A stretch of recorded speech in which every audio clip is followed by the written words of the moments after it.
If aliens ever took over the UN and read their archives, they would surely conclude that Israel is the most evil country on planet Earth.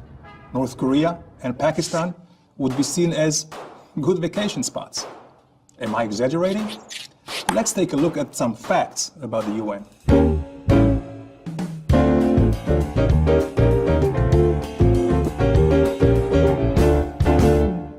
There are 193 members in the UN. Less than half of them are free countries. Many of them are perpetrators of the worst crimes of our time. So how is it that while hundreds of thousands are being detained and victimized in North Korea, Christians are persecuted in Iraq, women are subjugated in Saudi Arabia, homosexuals are executed in Iran, and civilians, including thousands of children, are gassed to death in Syria? How is it that 85% of the resolutions against countries passed in the UN General Assembly are against Israel, the only real democracy in the Middle East with equal rights, an independent judicial system, and a vibrant free press? Let's start from the beginning. In 1945, after World War II, the nations who defeated fascism established the United Nations to prevent such human devastations from ever happening again. The UN's charter called for reaffirming human rights and equal rights to all men, women, and nations. But over the years, many new states became members. Only a few were democracies. Human rights and equality were pushed to the sidelines in favor of political interests. From the get-go, Israel was at a disadvantage. Muslim and Arab member states outnumbered it and tried to isolate it by threatening Israel's allies with embargoes.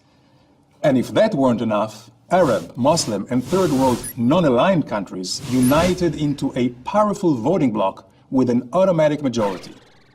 Their shared goal was to discredit the US and delegitimize Israel. As it has been famously noted, this voting bloc could pass a resolution that the world is flat and that Israel flattened it. The same bloc prevents actions against oppressive regimes, since many of them are oppressive regimes.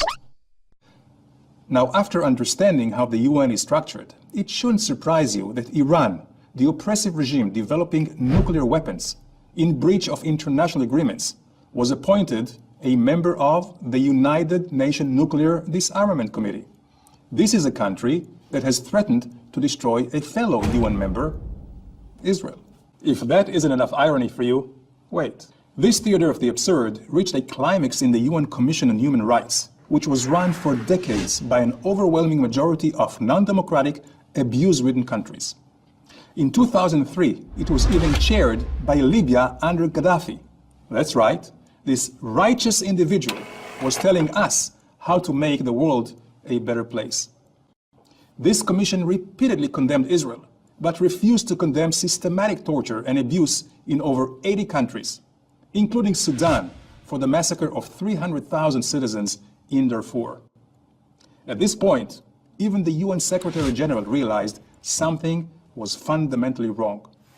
But the Human Rights Council, which replaced the Commission, still includes many countries that fail to meet even the most minimal standards of a free democracy. They have placed Israel on its permanent human rights agenda. Israel, which has equal rights for all its citizens, minority rights, civil liberties, and a growing population of Jews, Christians, and Muslims. I served in the UN from 1993 to 1997 and saw firsthand the hypocrisy and cynicism of the political interests that have taken over the United Nations. I have watched dictators applauded, murder and terrorism ignored, and human rights turned into a travesty. After understanding how the UN really operates, perhaps the idea of aliens taking over doesn't sound that bad.